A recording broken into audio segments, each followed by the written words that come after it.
So I'll get started here. We just wrapped up our walkthrough, getting ready for, for our second walkthrough here in the afternoon. I think it's obviously the quick turnaround. Guys are in a good place, and now we just got to get ready here for this game and get ready to rock and roll. So with that, I'll go ahead and open up to any questions.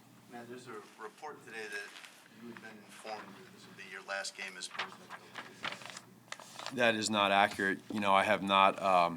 I have great communication with ownership, with George and Ted and Ryan, but I have not had any discussions. What have been your discussions with George and Ted and Ryan this week?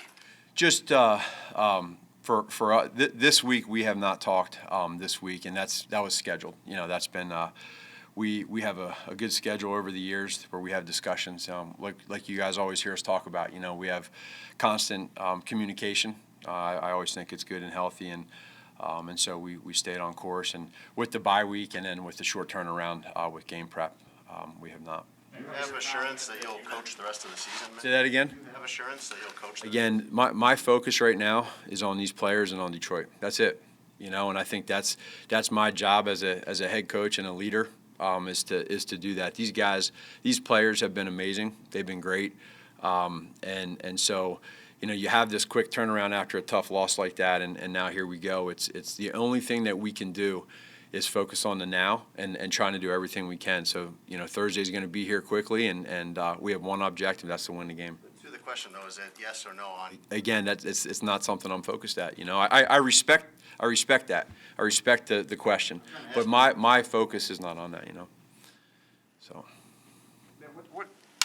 You obviously know things like this will swirl out there. Sure. In a situation like this. What is your curiosity personally of your job status and how you go about making sure that communication line stays as sharp as it's been? Absolutely. I think, you guys can probably admit that for me I've been very honest throughout the years, and I think that's important when anybody in any type of role as a leader, as a head coach, you have to be able to understand that when you are a leader or a head coach in any sport, whatever level, you want to do everything you can to help the team win. So that's my job, and but at the same point in time, you got to go day to day, and we understand where we're at as a team, but our focus has to be on doing everything we can to win Thursday. Matt, as just a human, like hearing all of these Yeah. things moving around you, how difficult is that to keep the focus where it is? You know what? It's not, because I understand the media world and the social media world, I should say, in general, and I understand that that goes on as we're going on inside the building. But for us, you can't focus on that.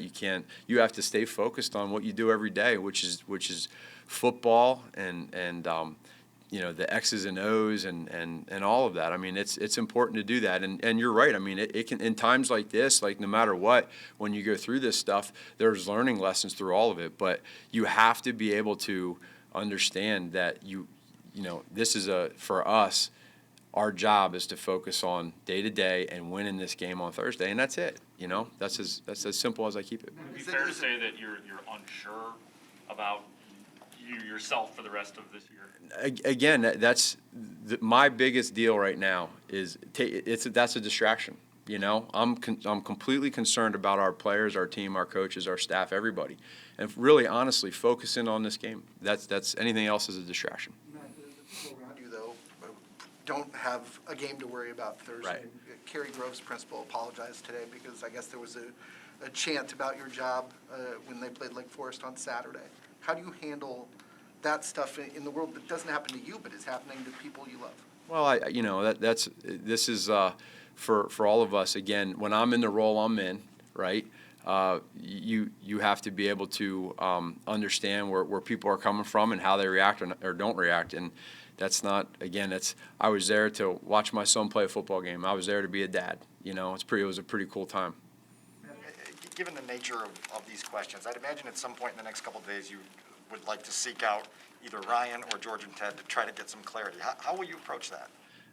Again, I understand what you're saying, and after we get to Thursday and do everything we can to win that game, then as we continue to have something scheduled, like I said, we have, that'll, we'll discuss where we're at the last couple weeks from the games we played on schedule like that. And honesty, from all of us. That's how you go through this thing, is you're just honest as to where you're at, how you can get things better, how you work through things. And there's a respect process to that too, you know what I mean, from both sides. So from everybody, whether it's players, coaches, players, ownership, head coach. This is the territory that we're in, and I understand that. I totally respect all of that. But again, I just got to, I do understand it, but there's a job for myself to make sure that these players and coaches have everything they can get from me, and there's no regrets, and that's where I'm at. When is the last time you had one of those scheduled meetings? Would that be before the Pittsburgh game? Yeah, again, I'm not going to get into all those details with that, but we've had constant communication all season long, Did you already address the team about the report?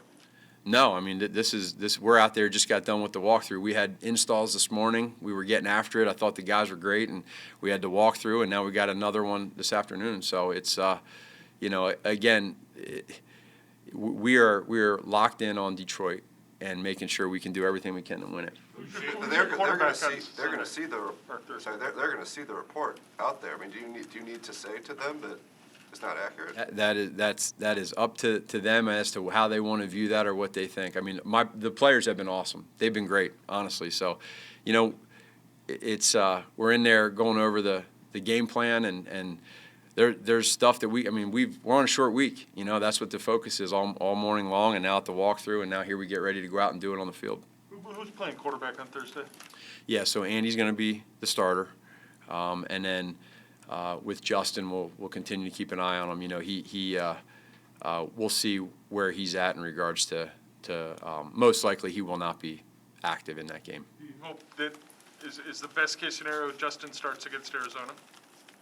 You would hope so. We just got to see where his ribs are at. I think it's day by day, but he's been doing pretty good, and we just got to keep an eye on that. The story not being accurate, are you pissed that a story like this would get out there?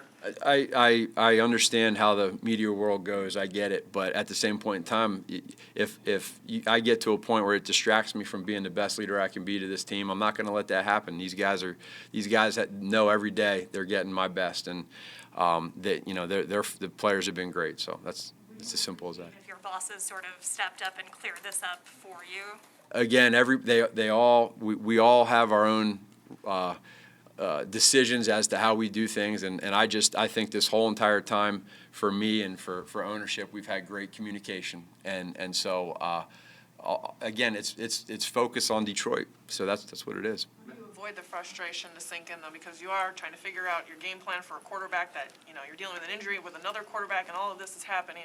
Like, how do you keep the blinders on? Yeah, you got to be mentally tough. You got to be mentally strong, and again, you understand where you're at as a leader, as you grow into a leader your whole life, whether it's the highs or the lows. It's being able to respond to the adversity in different ways. Again, that's why I'm answering these questions right now, because I respect and understand where y'all are coming from your side, and from the same thing from my side as being a head coach and leading this team. Quarterback, to make it completely clear, your depth chart, is it still Fields, Dalton? Yes. Yes. Yep. You've been very good about handling and responding to the criticism and the speculation, what you said. But did you hear the fire Nagy chant at the high school game? I didn't. That's kind of a little too deep. I did not hear that. So, but I thought, there were some kids, some youth football kids after the game from their school that came and were asking for some pictures and hanging out. And I'll tell you this, every one of those kids said please and thank you.